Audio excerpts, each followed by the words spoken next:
వృషభ రాశి వారు డిసెంబర్ నెల పూర్తి అయ్యేలోపు ఈ తప్పులు మాత్రం అసలు చేయకండి. గత జన్మ పుణ్యమే ఈ రూపంలో వచ్చింది. జరగబోయేది ఇదే. అసలు వృషభ రాశి వారికి జీవితం అనేది ఏ విధంగా ఉండబోతుంది? డిసెంబర్ నెల పూర్తి అయ్యేలోపు వీరి జీవితంలో జరగబోయే మార్పులు ఏమిటి? వీరు ఎటువంటి తప్పులను అసలు చేయకూడదు అన్ని విషయాలు కూడా ఇప్పుడైతే మనం క్లియర్‌గా ఈ వీడియో ద్వారా తెలుసుకుందామండి. అంతకన్నా ముందు మీలో ఎవరైనా కొత్తగా మన ఛానల్ని చూస్తూ ఉన్నట్లయితే తప్పకుండా వీడియోని లైక్ చేయండి. తప్పకుండా మన ఛానల్ని సబ్స్క్రైబ్ చేసుకోవడం మర్చిపోకండి. సబ్స్క్రైబ్ చేసుకోవడంతో పాటుగా పక్కనే ఉన్న బెల్ ఐకాన్లో ఆల్ని ట్యాప్ చేయండి. ఈ విధంగా చేయడం ద్వారా మేము పెట్టే ప్రతి వీడియో కూడా మీకు నోటిఫికేషన్ రూపంలో కనిపిస్తుంది. మీరు మిస్ కాకుండా మన వీడియోని చూడగలుగుతారు. ఇక వీడియోలోకి వెళ్ళిపోదాం. కృతికా నక్షత్రం 2, 3, 4 పాదాలు, రోహిణి నక్షత్రం 1, 2, 3, 4 పాదాలు, మృగశిర 1, 2 పాదాల్లో జన్మించిన వారు వృషభ రాశికి చెందుతారు. వృషభం ఈ రాశికి చిహ్నంగా శాస్త్రాలలో చెప్పబడి ఉంది. వృషభం అనగా ఎద్దు. ఈ రాశి వారికి అధిపతి శుక్రుడు. వృషభ రాశి రాశి చక్రంలో రెండవది. స్థిరంగా ఉండడం, ఆనందంగా ఉండడం, ఆచరణ కలిగి ఉండడం, దృఢత్వం కలిగి ఉండడం, అచంచల విశ్వాసం కలిగి ఉండడం ఈ రాశికి మూల సూత్రాలు. ఈ వృషభ రాశి వారి దయాదాన గుణము, క్షమాగుణము కలవారై ఉంటారు. ఎవరైనా కానీ వీరిని విశ్వసించి మంచి ఫలితాలు పొందుతారు. వీరి మీద విశ్వాసం ఉంచి మనం ఆధారపడవచ్చు. వీరు తమకు నచ్చిన వారు అపరాధం చేసినప్పటికీ కూడా క్షమించే గుణాన్ని కలవారుగా ఉంటారు. ఈ రాశి వారి సమయంలో వృత్తి, ఉద్యోగ, వ్యాపారాది రంగాల్లో అభివృద్ధికి సంబంధించిన శుభవార్త వింటారు. ఈ రాశి వారికి మీ చుట్టూరు కూడా సంతోషకరమైన వాతావరణం నెలకొంటుంది. కుటుంబ సౌఖ్యం కలదు. ఇష్టదైవ సందర్శనం ఉత్తమం. పరిపూర్ణమైన అదృష్ట యోగం ఉంటుంది. ప్రశాంతంగా ఆలోచించి తీసుకునే నిర్ణయాలు విజయాన్ని చేకూరుస్తాయి. స్వల్ప ఆటంకాలు ఎదురైనప్పటికీ కూడా సమయస్ఫూర్తితో వాటిని అధిగమిస్తారు. ముందస్తు ప్రణాళికలు లాభాలను ఇస్తాయి. కాలాన్ని సద్వినియోగం చేసుకుంటే లక్ష్య సాధన సులభం అవుతుంది. ఉద్యోగులకు అనుకూలమైన ఫలితాలు, గుర్తింపు లభిస్తాయి. ఆర్థికపరమైన పరిస్థితి మీకు మెరుగుపడుతుంది. ఖర్చుల విషయంలో నియంత్రణ అనేది చాలా అవసరం. వ్యాపారంలో తొందరపాటు వద్దు. శ్రీ ఆంజనేయ స్వామివారి స్మరణ మీకు శ్రేయస్సును కలిగిస్తుందని చెప్పడంలో సందేహం లేదండి. ఈ వృషభ రాశి వారికి సమయం అంతా కూడా అదృష్టమే కలిసి వస్తుంది. మీరు ఏదైతే కావాలని కోరుకున్నారో అది మీకు ఈ సమయంలో లభిస్తుంది. అన్ని విధాలుగా కూడా అనుకూలత అనేది అధికంగా ఉంటుంది. కొన్ని విషయాల్లో తగిన జాగ్రత్తలు పాటించాలి. వృషభ రాశి వారికి సమయం చాలా అద్భుతంగా ఉంటుంది. కానీ ఒక్క విషయంలో జాగ్రత్త పడకపోతే అంతే. మీరు చేయాల్సిందల్లా కూడా ఈ వృషభ రాశి వారు ఈ సమయంలో కొన్ని పరిహారాలు కూడా పాటించాలండి. ఈ రాశికి సంబంధించినటువంటి వారికి ఎటువంటి ఫలితాలు పాటించాలో ఇప్పుడు మనం తెలుసుకుందాం. వృషభ రాశి వారు తీసుకోవాల్సిన జాగ్రత్తల గురించి కూడా మనం ఈ వీడియో ద్వారా తెలుసుకుందాం.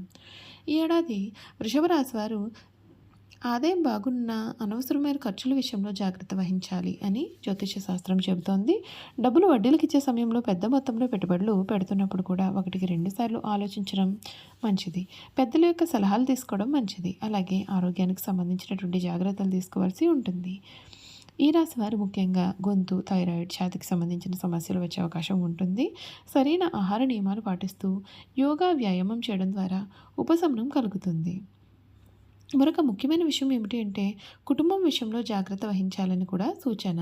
మాట విషయంలో స్వీయ నియంత్రణ అవసరం. చిన్న చిన్న అపార్థాలు కుటుంబంలో మనస్పర్ధలు అనేవి రావచ్చు కాబట్టి ఓపికతో ఉండడం, మొండిగా వ్యవహరించకుండా సమయస్ఫూర్తితో వ్యవహరించడం కూడా చాలా ముఖ్యం.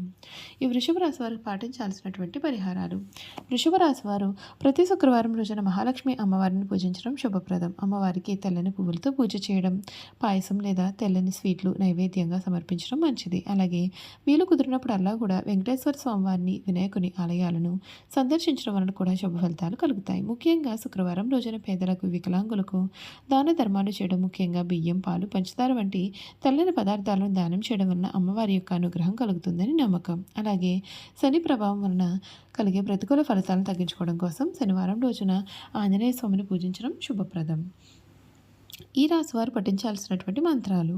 2026 వృషభ రాశివారు ప్రతి శుక్రవారం కనకదార స్తోత్రం లేదా లక్ష్మీ అష్టకం పఠించడం వలన మహాలక్ష్మి అమ్మవారి యొక్క అనుగ్రహం కలుగుతుంది. అలాగే శని ప్రభావం తగ్గడానికి, సర్వకార్య సిద్ధికి ప్రతి శనివారం రోజున విష్ణు సహస్రనామం పఠించడం మంచిది. మానసిక ప్రశాంతత కోసం ఓం నమః శివాయ అనే శివ పంచాక్షరి మంత్రం పఠించాలి. అలాగే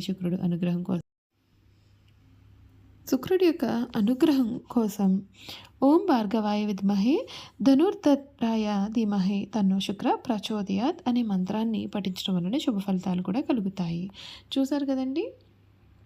ఈ రాశి వారి గురించి వృషభ రాశి వారి గురించి పూర్తి విషయాలైతే తెలుసుకున్నారు కదండి. ఇక ఈ వృషభ రాశి వారి యొక్క గుణగణాలు కూడా ఈ వీడియో ద్వారా తెలుసుకుందాం. వృషభ రాశి వారికి స్థిరంగా ఉండడం, ఆనందంగా ఉండడం, వాత్సల్యం కలిగి ఉండడం, దృఢత్వం కలిగి ఉండడం, అచంచల విశ్వాసం కలిగి ఉండడం వీరికి మూల సూత్రాలు. ఈ రాశి వారి దయాదాన గుణము, క్షమా గుణము కలవారై ఉంటారు. ఎవరైనా కానీ వీరిని విశ్వసించి మంచి ఫలితాలు పొందుతారు. వీరి మీద విశ్వాసం ఉంచి మనం ఆధారపడవచ్చు. వీరు తమకు నచ్చిన వారు అపరాధం చేసినప్పటికీ క్షమించే గుణం కలవారుగా ఉంటారు. ఈ రాశి వారి యొక్క అభిప్రాయాలు మార్చడం ఎవరికీ కూడా సాధ్యపడదు. వృషభ రాశి వారు చాలా ఆనందకరమైన జీవితం జీవిస్తారు. వీరికి అందమైన కళాత్మకమైన వస్తువులు సేకరించడం అభిరుచి కూడా కలవారుగా ఉంటారు. అందుచేత వీరు ఎంతో ధనం వ్యయం చేస్తారు. మంచి వస్త్రధారణ చేసుకోవడం అంటే కూడా వీరికి చాలా ఇష్టము. మంచి రుచికరమైన ఆహారం తీసుకోవాలని వీరు అనుకుంటూ ఉంటారు. ఏ పని అయినా సరే అందమైన అలసట ఎరగకుండా ఓపికతో కష్టపడి పనిచేసే మనస్తత్వాన్ని వీరు కలవారుగా ఉంటారు. సాధారణంగా ఈ రాశివారి సహనము ఎప్పటికీ కోల్పోరు. అయితే ఈ రాశివారి కోపం ఎంత త్వరగా వస్తుందో వచ్చిన కోపం తగ్గడం కూడా కష్టం. వీరు దృఢమైన నిర్ణయాలు తీసుకుంటూ ఉంటారు. దీనివలన మొండితనం పట్టుదలగా మారుతుంది. దీనివలన నష్టం చేకూరుతుంది. కాబట్టి మొండి పట్టుదలను మీరు విడవాలి. ఈ రాశి వారు ప్రేమకు లొంగిపోతారు. వీరు ప్రేమలో చిక్కుకున్నచో ఎదుటి వ్యక్తి చేతిలో కీలుబొమ్మగా మారుతారు. ఎంతటి కార్యములైనా సరే సులభంగా చేస్తారు. అయితే వీరు పొగడ్తలకు లొంగరు. ఈ వృషభ రాశి వారు తమకు అప్పచెప్పిన పనిని సవ్యంగా చేయడమే కాకుండా ఇతరుల చేత చాకచక్యంగా పని చేయించుకునే నేర్పరితనం కలవారుగా ఉంటారు. ఇక ధన సంపాదన విషయంలో వీరు చాలా అదృష్టవంతులు. అయితే వీరికి విలాసాల కోసం డబ్బు వృధాగా ఖర్చు చేసే బుద్ధి ఉంటుంది. వీరి జాతకాన్ని పరిశీలిస్తే పెద్ద పెద్ద వ్యాపారాల్లో కానీ సర్క్యులేషన్లో కానీ నష్టపోయే అవకాశాలు ఉంటాయి. వీరు సాంఘిక కార్యక్రమాల్లో బాగా రాణిస్తారు. ఫోటోగ్రఫీ, చిత్రలేఖనం, ప్రసిద్ధి వ్యక్తుల ఫోటోలు సేకరించడం, నాణాలను సేకరించడం వీరికి చాలా ఆసక్తి ఉంటుంది. వస్త్రములు, సుగంధ ద్రవ్యములు, సంగీత పరికరాల వ్యాపారాల యందు వీరు చక్కగా రాణిస్తారు. ఈ రాశి వారికి చక్కటి శారీరక నిర్మాణము, మంచి ప్రాణశక్తి ఉంటుంది. మిగిలిన రాశుల కంటే కూడా చక్కటి ఆరోగ్యం కలవారుగా ఉంటారు. ఏదైనా కార్యక్రమంలో నిమగ్నం ఉన్నప్పుడు వీరు ఆహారం నిద్ర యందు శ్రద్ధ చూపకపోవడం చేత వీరి ఆరోగ్యం క్రమంగా క్షీణిస్తుంది. ఈ రాశి వారికి ఊపిరితిత్తులు, శ్వాస సంబంధిత వ్యాధులకు సంబంధించి వివిధ వ్యాధులు వచ్చే అవకాశాలు ఉన్నాయి. వీరికి అదృష్టపు రంగు తెలుపు, అదృష్టపు సంఖ్య 6, అదృష్టవారం శుక్రవారము. వీరికి మధ్య వయసు నుండి జీవితం చాలా అద్భుతంగా ఉంటుంది. అనగా వీరు కోరుకునే జీవితాన్ని వీరు చూస్తారు. అత్యున్నత స్థాయికి చేరుతారు. మంచి పదవులు పొందే అవకాశం ఉంటుంది. మంచి ధన సంపాదన, స్వగృహం నిర్మించుకోవడం జరుగుతుంది. వీరు చాలా వరకు కూడా ఇతరుల మాటలు లక్ష్య పెట్టారు. వయసులో వీరు శ్రమపడిన కారణంగా వీరు చాలా ఇబ్బందులు అనేవి ఎదుర్కొంటారు. అందరి మాటలు కూడా శ్రద్ధగా వింటారు, కానీ తాము అనుకునేది చేస్తారు. వృషభ రాశి వారు ఏ విషయంలోనైనా చాలా ఖచ్చితంగా వ్యవహరిస్తారు. వీరి యొక్క వ్యాపార విస్తరణలో బంధువుల నుండి, వీరి భార్య వైపు నుండి చాలా మంచి సపోర్ట్ అయితే లభిస్తుంది. వృషభ రాశిలో జన్మించిన పురుషులు దృఢ సంకల్పంతో కార్యదీక్ష కలిగి ఉంటారు. వీరు ఏదైతే చేయాలని అనుకుంటారో ఆ విషయంలో ముందుంటారు. అనుకున్నది సాధించే వరకు నిద్రపోని మనస్తత్వం కలవారుగా ఉంటారు. వీరు అందరినీ ప్రేమించే మనస్తత్వాన్ని కలిగి ఎక్కువగా సంగీతాన్ని ఆస్వాదిస్తారు. వీరి మనస్తత్వం ఏ విధంగా ఉంటుంది అంటే వీరు ఏ స్థాయిలో ప్రేమిస్తారు అదే స్థాయిలో వారు కూడా ప్రేమించాలని కోరుకుంటారు. చూసారు కదండి, వృషభ రాశి వారి గురించి అయితే పూర్తి విషయాలు తెలుసుకున్నాం కదా. ఈ వీడియో కనుక మీకు నచ్చినట్లయితే తప్పకుండా వీడియోని లైక్ చేయండి. తప్పకుండా మన ఛానల్ని సబ్స్క్రైబ్ చేసుకోవడం మర్చిపోకండి. Thank you for watching.